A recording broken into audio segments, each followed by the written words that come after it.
Mesdames, Messieurs, chers abonnés et auditeurs de Life School, je vous salue.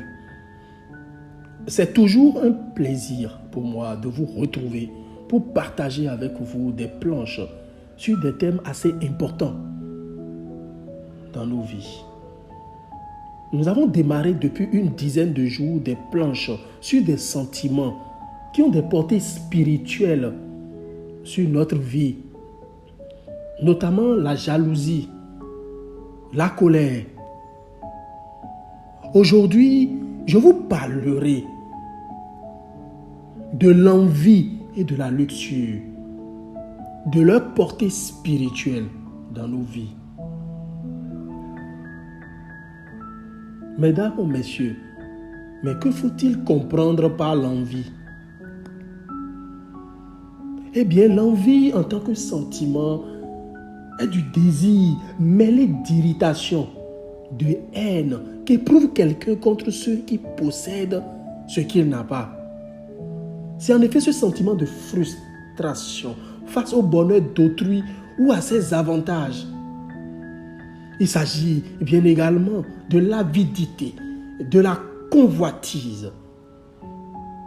Dans mon dernier audio, je vous avais parlé du sentiment de jalousie et de ses conséquences spirituelles sur la vie de l'homme.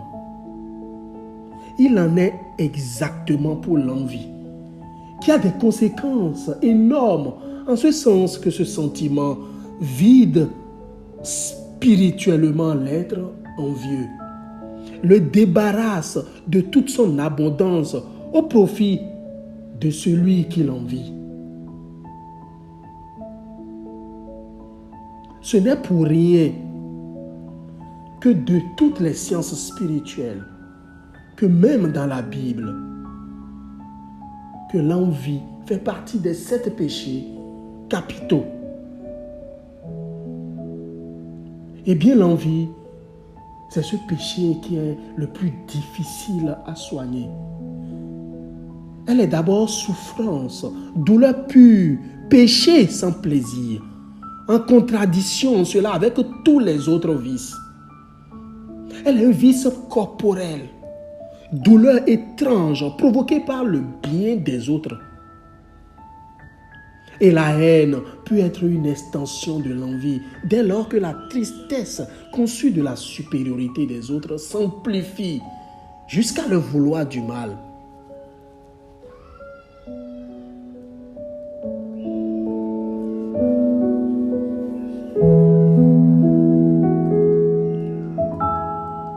Mesdames, Messieurs, il n'y a rien de plus précieux que la valeur intrinsèque, celle que le Créateur a destinée sur chacun de vous.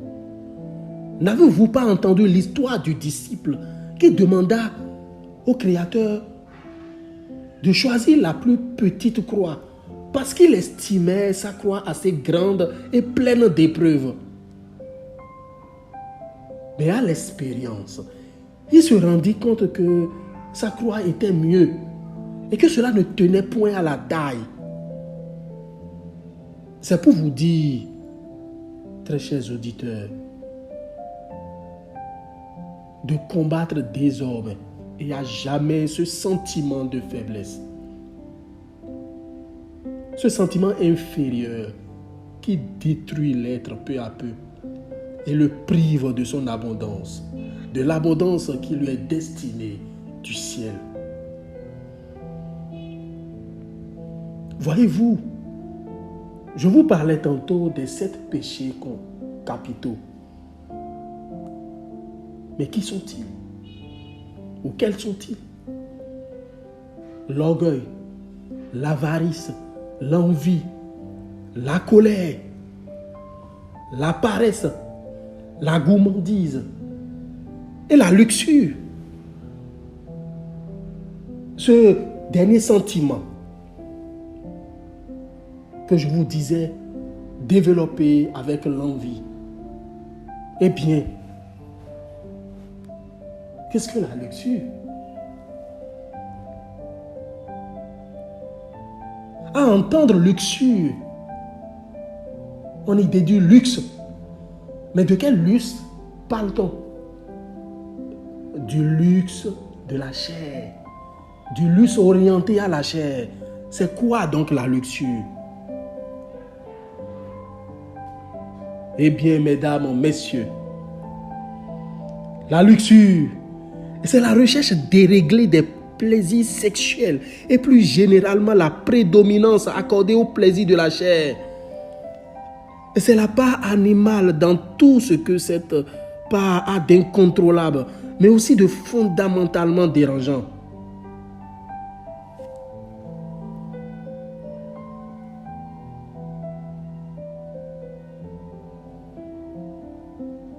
Dans l'histoire des péchés capitaux,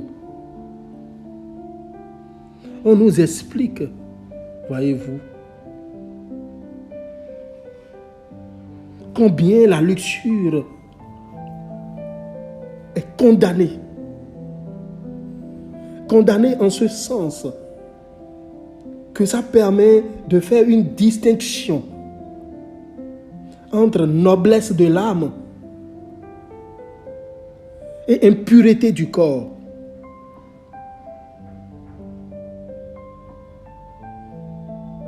Et si la luxure est avant tout un péché terrible, même pour ceux qui font vœu de chasteté, tout comme tout homme, c'est parce que on condamne toutes les pratiques jugées contre nature, la sodomie, le coït, les jours interdits, lors des menstruations, lors de la grossesse ou pendant les jours de jeûne. On condamne aussi l'adultère, l'inceste, la débauche.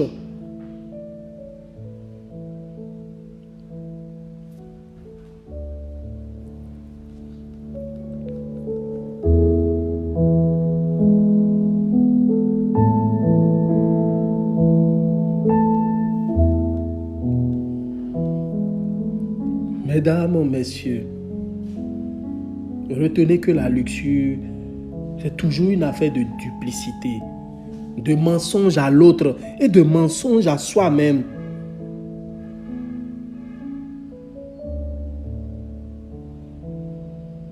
Je serais tenté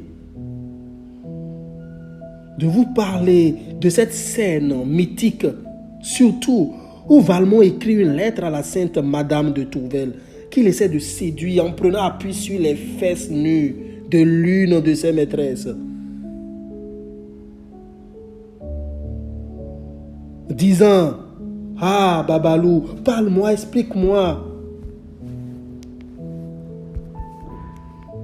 Explique-moi. Raconte-moi comment c'était quand elle te l'a fait.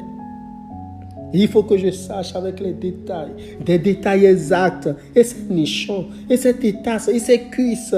Qu'est-ce qu'elle fait avec ces cuisses? Est-ce qu'elle te les enroule autour des fesses comme dans les livres cochons? Ou est-ce qu'elle te sert de toutes ses forces, la pine, avec juste à ce que tu aies envie de crier comme dans les rêves? Et ces poils qu'elle a là-bas, au bas-ventre. Raconte-moi tout sur les poils de ce con et sur l'odeur qu'ils ont. Ça m'est égal si je sais déjà tout. Pour ne vous dire que cela, avec toutes les élucubrations qui s'y accompagnent. Voilà fondamentalement la base, le fondement même de la luxure. Expérimenter tous les interdits. En griffe toutes les cochonneries. Dans quel but?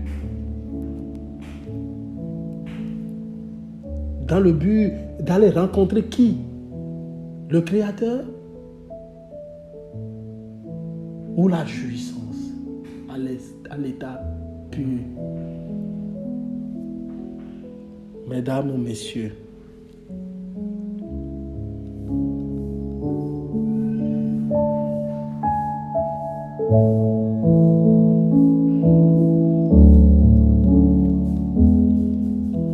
Mesdames, Messieurs,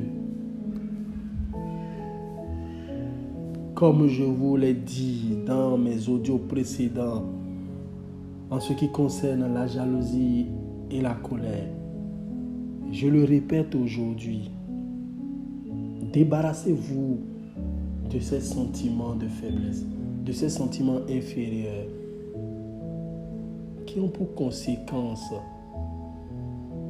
d'affecter tout votre être, qui ont pour conséquence d'éteindre la lumière que le Créateur a mise sur vous, qui ont pour conséquence de boucher tous vos centres d'énergie, ces sentiments dont la portée spirituelle est de reculer à jamais l'être, de l'éloigner de la lumière, afin que l'énergie positive qui est en l'homme puisse prendre surface et lui permettre d'accomplir sa destinée. L'orgueil, l'avarice, la colère, la paresse, la gourmandise, l'envie et la luxure, c'est 7 péchés capitaux. Éloignez-vous d'eux. Venez à Life School pour profiter de nos enseignements. Nous ne saurons à travers ces planches épuiser toute la quintessence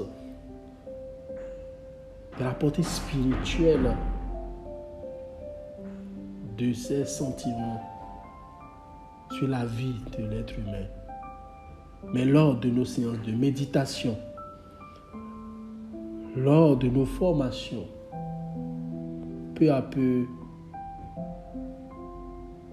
et à travers d'autres techniques,